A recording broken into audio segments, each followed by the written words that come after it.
Word of a new resignation in the White House, a speechwriter stepping down after domestic abuse allegations were made by his former wife. And this comes on the heels of an extraordinary moment in the Oval Office on Friday. The president sending well wishes to another top staffer accused of domestic violence. Sources now tell ABC News that the chief of staff, John Kelly, has expressed to the president his willingness to resign over his handling of this whole matter. So let's go straight to ABC's David Wright, who's at the White House this morning. David, good morning to you.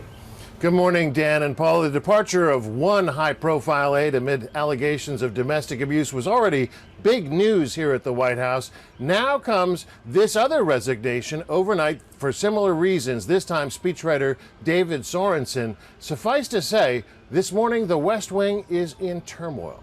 45-year-old David Sorensen resigned as a presidential speechwriter after his ex-wife accused him of being violent and emotionally abusive during their 2.5-year marriage. Sorensen denies the allegations, but according to the Washington Post, which broke the story, he says he stepped down because he didn't want the White House to have to deal with this distraction. The president was already struggling to absorb the resignation of former Staff Secretary Rob Porter amid allegations he abused both his former wives.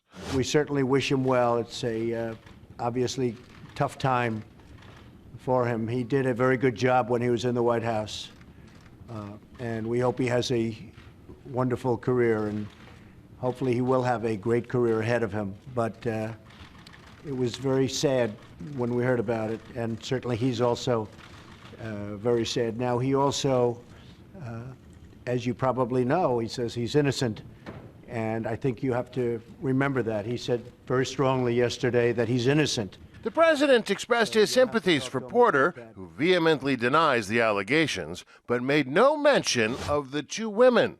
Both of Porter's ex-wives went public. One, Colby Holderness, released this photo of a black eye she says Porter caused. The other, Jenny Willoughby, told CNN, I was scared. And you called the police? And I did call the police. Sources tell ABC News the president is furious about how his senior staff handled the situation. Chief of Staff John Kelly reportedly knew about the allegations for months, but continued to defend Porter. Sources tell ABC News Kelly has told the president he's willing to resign. This isn't the first time President Trump has come to the defense of a man accused of sexual misconduct, whether it's broadcaster Bill O'Reilly or Alabama Senate candidate Roy Moore.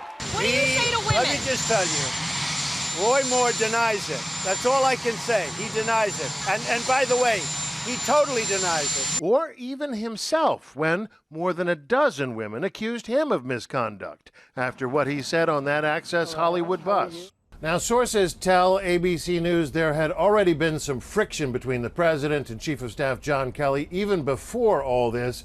Now, Kelly is on even thinner ice after the Porter situation.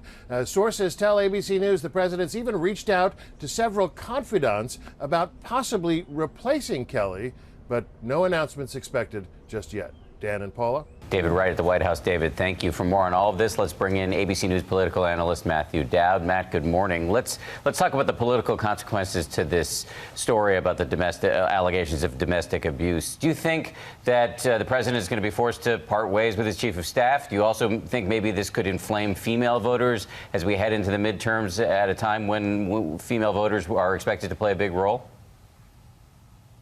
Well, Dan, I think the question becomes is this is becoming a cultural problem at the White House, which seems to have infected everybody, starting from the top down. When you have a president that uses he and him and never says she and her in a statement on this, it's obviously widespread in the middle of this. I think it's going to have harm. It's going to harm the Republicans in the general election. But it's not only women voters, it's men voters look at this and say, this is not how we ought to conduct ourselves as a society.